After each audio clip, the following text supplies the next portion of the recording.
தான் தீபாவும் பேசினாங்க. ஆனால் கேட்குறவங்களுக்கு ஆராத்யா மேலே கோபம் வரும், தீபா மேலே கோபம் வராது. அதை அதை வழிமொழிஞ்சிட்டு இப்படிலாம் தான் பார்க்க இதெல்லாம் கரெக்டு, ஆனால் மனசுக்குள்ளே வச்சுக்கணுமா அப்படின்னாங்க. அது வந்து பழைய காலம்மா, மனசுக்குள்ளே வச்சுக்கிறதுலாம் பழைய காலம், அதெல்லாம் முடிஞ்சிடுச்சு. இன்றைக்கி வந்து 2 விஷயத்தில் வந்து நம்ம வெளியே வரலாம். ஒன்று, நம்மளுடைய அந்த பெர்ஃபார்மன்ஸ் கிடைக்கக்கூடிய வாய்ப்பு கிடைச்சா வெளியே வரலாம். இல்லை இது போல் மேடையில் தான் யாருங்கிறத, நான் இவ்வளோ எனர்ஜி என்கிட்ட இருக்குது, இதை நீங்கள் பயன்படுத்தலை, நீங்களாம் தான் நான் முட்டாள், நான் வந்து என்னை பயன்படுத்தலை அப்படிங்கிறது இருக்கு இல்லையா, அதுக்கு ஒரு தைரியம் வேணும். சும்மா அடங்கி இருக்கிறது வந்து இனிமேலும் அது மாதிரி தேவையில்லை. ஆனால் நாங்கள் தேடும்போது நீங்களாம் கிடைக்கலாமா? நான் ஏன்னா செம்பருத்திக்கு வந்து 16 ஹீரோயின் போட்டு படம் எடுத்தேன், யாருமே எனக்கு செட் ஆகல. நான் வந்து தமிழ்நாடு முழுக்க ஒரு 6 மாதம் தேடி தேடி தேடி, ஏன்னா எனக்கு வந்து பிளாக் கலரில் தான் ஒரு பொண்ணு வேணும், மீனவ பெண்ணாக வேணும்.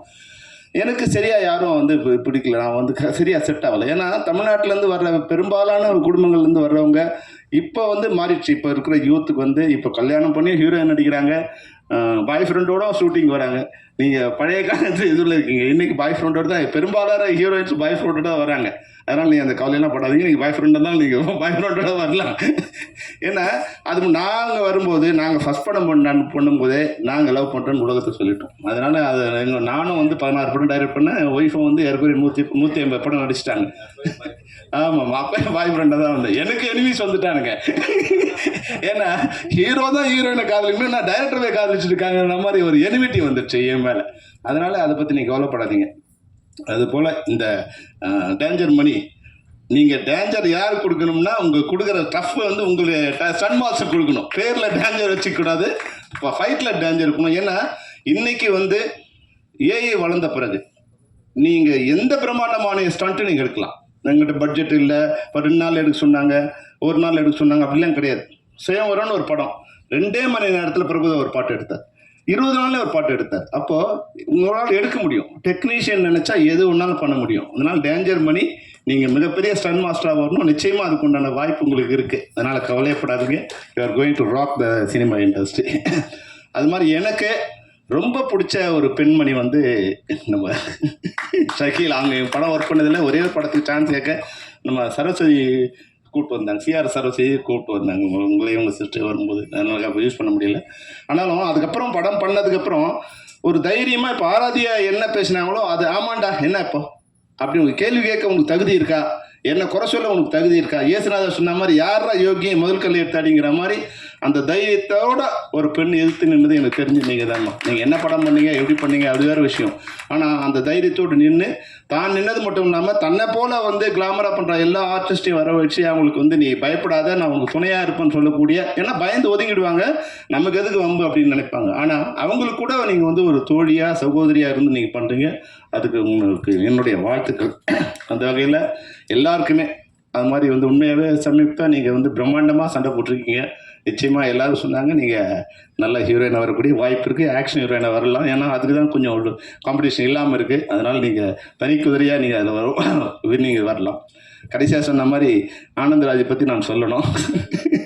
ஏன்னா எல்லோரும் சொன்னாங்க இல்லையா, நான் பெரிய பையனாக இருக்கும்போது அவனும் பெரிய பையனாக இருந்தான். நாங்கள் 2 பேரும் கிளாஸ்மேட்ஸு ஃபிலிம் இன்ஸ்டியூட்டில். 42 வருஷம் ஆயிடுச்சு, நானும் அவனும் ஜாயின் பண்ணி 42 வருஷம் ஆயிடுச்சு. அதனால் எல்லோரும் சொன்னது உண்மை தான். ஏன்னா அவங்க படம் பார்க்கும்போது 18 வயசில் படம் பார்த்துருப்பாங்க, அப்போ ஒன்று பெரிய ஆளாக நினச்சிருப்பாங்க. அப்போ உனக்கு 20 வயசுங்கிறது அவங்களுக்கு தெரியாது. அதனால் அவங்க சின்ன வயசு சொல்லிட்டு இருப்பாங்க. நானும் அவனும் வந்து ஆனந்தராஜன் வந்து ஒரே நேரத்தில் சினிமாவுக்கு வந்தோம்.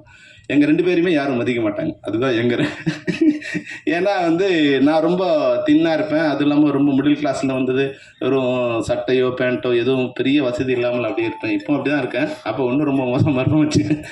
அப்போ அவன் வந்து என்னென்னா, அவர் வந்து நம்ம சிவராஜ்குமாரோட நண்பர். அவர் நம்ம இப்போ கன்னட ஹீரோ சிவராஜ்குமார் என் கூட படித்தார். அப்போ அவரோட நண்பர் இவர். அதனால் வந்து இவர் கொஞ்சம் ஷோ காமிப்பார். அவர் வந்து அவர் சிவராஜ்குமார் கொடுக்குற இது வந்து ஷோ இவரும் எதிர்பார்ப்பார். அதனால் இவருக்கு கொஞ்சம் பேர் பிடிக்காது. அதனால் மொத்தமாகவே வந்து இந்த யூனிட்டில் என்னையும் சேர்க்க மாட்டாங்க, ஆனந்தராஜ் சேர்க்க மாட்டாங்க. ஆனால் நான் முதல் படம் பண்ணும்போது எப்படி வந்து உரிமை குறித்து அவர் படம் பண்ணாரோ, அதுக்கு வந்து ஆட்டோ சங்கர் கேரக்டருக்கு வந்து நான் ஆனந்தராஜ் சூஸ் பண்ணி ஆட்டோ தர்மா கொடுத்தேன். நான் என்ன எதிர்பார்த்தனோ அதை விட இப்போ வந்து ஒரு 100 மடங்கு. இப்போ ஆராத்யா சொன்னீங்க இல்லையா, நான் வந்து ஆனந்தராஜோட பர்ஃபார்மன்ஸில் என்னோடய பங்கு வந்து ஒரு 10-20% பங்கு தான் இருக்குது. அவனாக அதை வந்து யோசித்து இந்த கேரக்டர் எப்படி பண்ணணும், இந்த டயலாக் எப்படி டெலிவரி பண்ணணும், எந்த இடத்துல டயலாக் உடைக்கணும், எந்த இடத்துல பாஸ் கொடுக்கணும், எப்படி காஸ்டியூம் பண்ணணும், இது எல்லாமே அவங்களா டிசைட் பண்ணிக்கிறாங்க. அப்போ வந்து நான் இல்லைன்னா கூட அவங்க வந்து யாரோ ஒருத்தர் அவங்களை சூஸ் பண்ணிடுவாங்க. அப்போ ஆட்டோ சங்கரா வந்து உண்மையே அன்னைக்கு வந்து ஆனந்தராஜை பார்த்து பயப்படாது பெண்களே கிடையாது. எங்கள் உறவினருக்கு சொன்னாங்க, அப்பா அவனை கூப்பிட்டு வராதப்பா, வந்து கர்ப்பம் கலைஞ்சிருமா அவனை கூப்பிட்டு வந்து அப்படின்னு. அப்போ அவ்வளோ டெரர் கேரக்டர் வந்து ஆனந்தராஜ் அப்படி வரும்போது, அப்புறம் வந்து அடுத்து 2 படம் கழிச்சு மக்களாட்சியில் வந்து அவர் அப்படியே வந்து வர ஒரு எங்கள் வந்து அப்படியே வந்து ஒரு வயசான ஒரு 50-60 வயசு கேரக்டராக மாற்றி நடிக்க வைக்கணும். அதில் கொஞ்சம் காமிக்கல் வில்லனா அப்படி வந்து காமிக்கல் இல்லை, ஒரு குரூரமான வில்லனா வந்து அதில் வந்து இது பண்ணும். அது பார்த்து மிரண்டு போயிட்டாங்க. அன்றைக்கி வந்து உண்மையிலே ஆனந்தராஜ் இப்படி ஒரு கெட்டப்பா அப்படின்னு. அப்போது அந்த வளர்ச்சி இருக்குங்களா, யாரு கூட வந்து எவ்வளோ 200 மேலே ரீச் ஆகிட்டியா? பா 400 படங்களை தாண்டி இருக்காரு. விரைவில் நீ 1000 படம் 1000 தலை வாங்கி அபூர்வ சிந்தாமணி மாதிரி 1000 படம் கண்ட ஆனந்தராஜா நீ மாறணும். அந்த அளவுக்கு வாய்ப்பு இருக்குது. ஆனால் பேரரசு சொன்னதில் வந்து மட்டும் எனக்கு ஒரு சின்ன இது இருக்குது. என்னென்னா ஆனந்தராஜ் வந்து நம்பியார் சாமி மாதிரியோ இல்லை வந்து அசோகன் மாதிரியோ மாற மாட்டார். அவர் எம்ஆர் ராதா மாதிரி வந்து தான் வருவானே தவிர, அது வில்லனாகவும் நடிப்பான், கேரக்டராகவும் நடிப்பான், காமெடியனாகவும் அதை நடிப்பான். அதனால் அந்த இது வந்து அந்த டெரர் கொண்டு வரக்கூடிய, இப்போ இதில் பார்க்கும்போது சிரிப்பு வர வைக்கணுங்கிறது வந்து அவன் நோக்கமாக இருந்ததால் நமக்கு வந்து சிரிப்பு வந்தது. ஆனால் இப்போ டெரர் வர வைக்கணும்னா நிச்சயமாக அவரால் முடியும். அந்த அளவுக்கு அந்த கேப்பபிலிட்டி உள்ள ஆர்டிஸ்ட் வந்து ஆனந்தராஜ். அவங்க சேர்ந்து மெட்ராஸ் மாஃபியா கம்பெனி ஆரம்பிச்சிருக்காங்க. இந்த மாஃபியா கம்பெனி பேரில் மட்டும் மாஃபியாவை இருந்துட்டு வசூலில் மிகப்பெரிய கலெக்ஷன் பண்ணி தமிழ் இண்டஸ்ட்ரியை வாழ வைக்கணும். சின்ன திரைப்படங்களை இது போல் இயக்குனர்கள், முகுந்தன் மாதிரி இயக்குனர்கள் தான் மற்ற இன்னைக்கு இருக்கிறவங்கெல்லாம் வந்து முகுந்தன்கிட்ட ஒரு பாடம் கற்றுக்கணும். மேடையில் அமர்ந்திருக்கும் அத்தனை பெரியவர்களையும் வணங்கி, முன்னாடி இருக்கிற அண்ணன்மார்கள் தம்பிமார்கள் எல்லாத்துக்கும் வணங்கி. ஏன்னா அதில் பார்த்துட்டு இருக்கிறது ஒரு கேமராவில் 1 கோடி பேர் பார்ப்பாங்க. அதில் தைரியமாக பேசிட்டு ஒரு பிள்ளை உட்காந்துருக்கானா எனக்கு ரொம்ப சந்தோஷமாக இருக்குது. அதே மாதிரி ஆனந்தராஜ் சார் வந்து நான் சின்ன பிள்ளையில இருந்து பார்க்குறேன். நானும்மா சின்ன பிள்ளையிலேருந்து பார்த்தேம்மா. அவருக்கு மனைவியாக இப்போ நான் நடிச்சிருக்கிறது.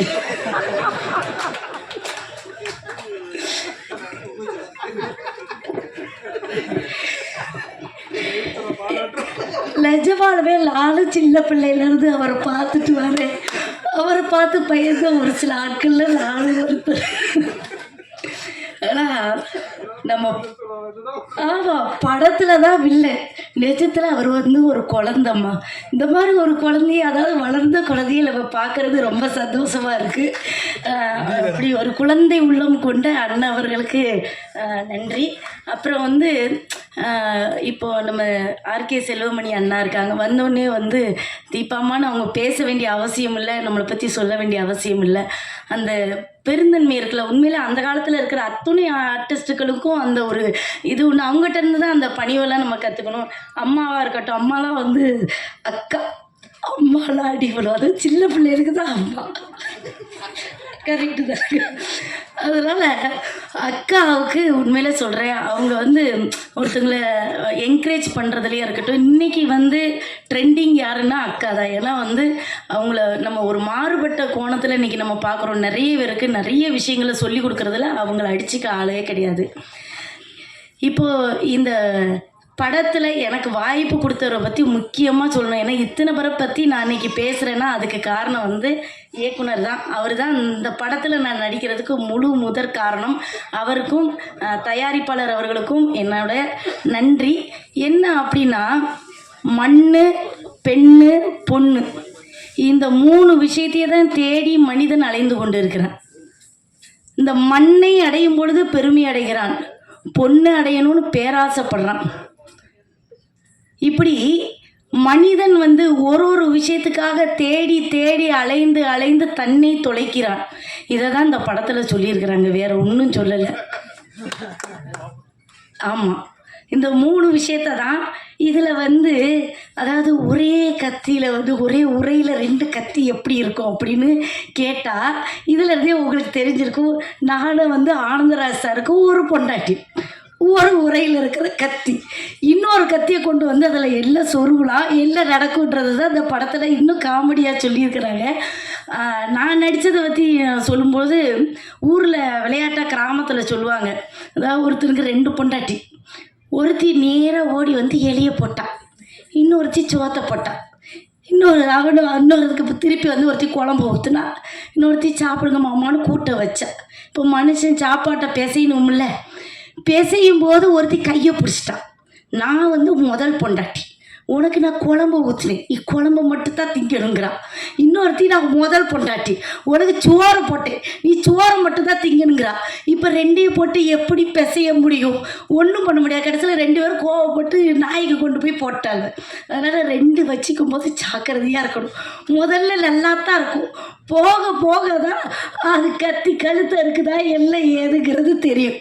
அதே மாதிரி கருத்துக்கள் நம்ம நிறைய சொல்லுவோம். நான் அன்றைக்கி போன தடவை பாட்டு படிக்கும்போது மறந்துட்டேன், அது ஒப்பிச்சுட்டு தான் நான் உட்காருவேன். எல்லாம் வந்து நான் வந்து ஒரு ஸ்டூடெண்ட்டு, அதனால் நீங்கள் எல்லோரும் தவறாக எடுத்துக்கிடாமல் அந்த பாட்டை இன்னொரு படம் நான் தெளிவாக பாடிட்டு மனசார உட்காந்துக்கிறேன்.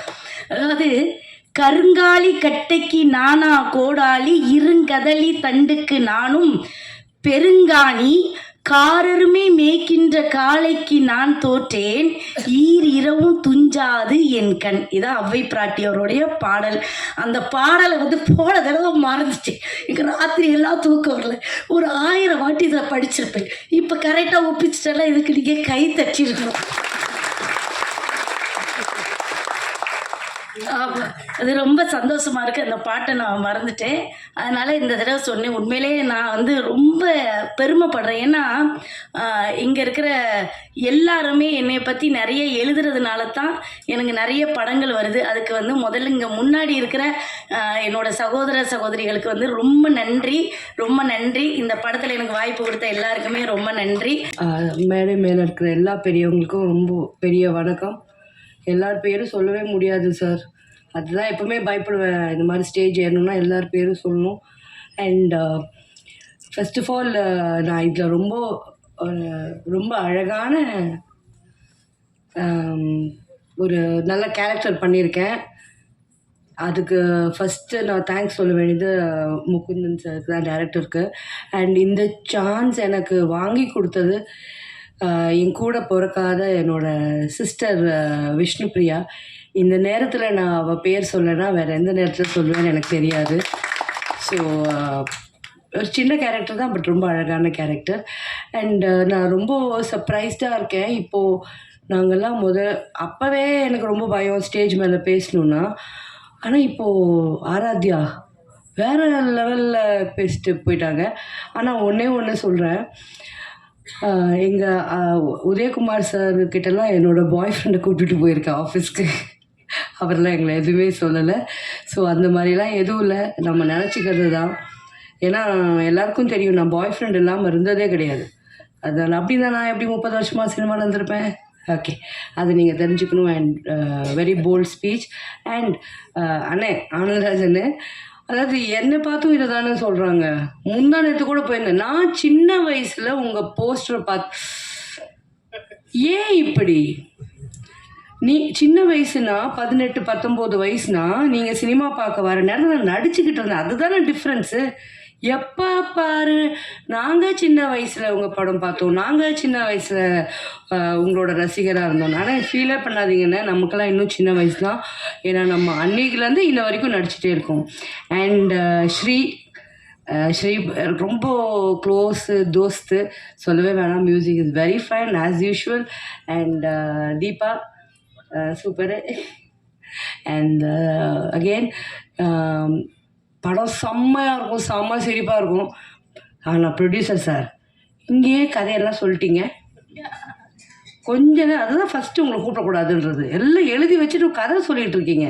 சரி, நீங்கள் அந்த அதெல்லாம் மறந்துடுங்க, படம் பாருங்கள், ரொம்ப நல்லாயிருக்கு. இன்ஷா அல்லாஹ் இதோட வந்து சக்ஸஸ் மீட்டில் திருப்பி மீட் பண்ணுவோம். எல்லாருக்கும் வணக்கம்.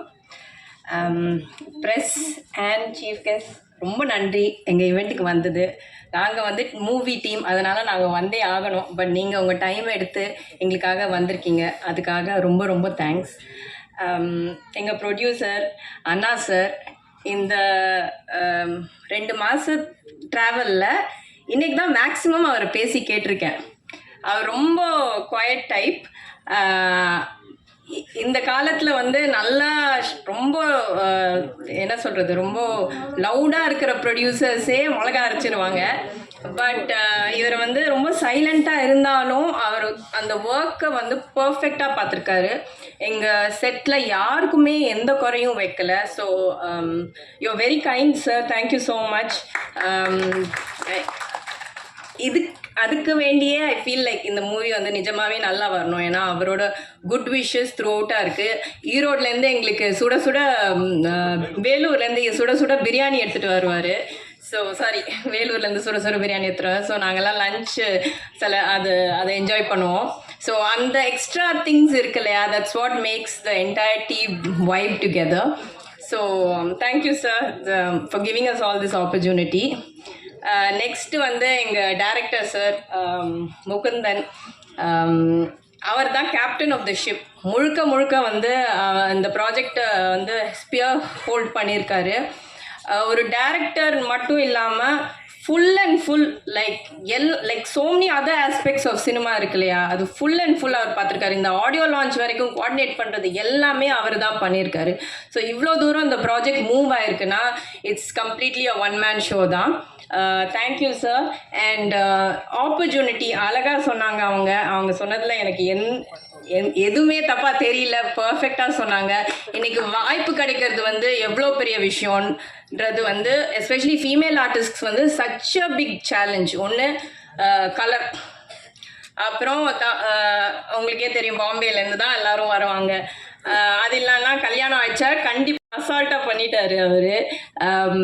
When I saw him acting பர்சனில் பார்க்கும்போது வேற மாதிரி இருந்தது. ஸ்க்ரீனில் பார்க்கும்போது அவர் presence is a whole other level.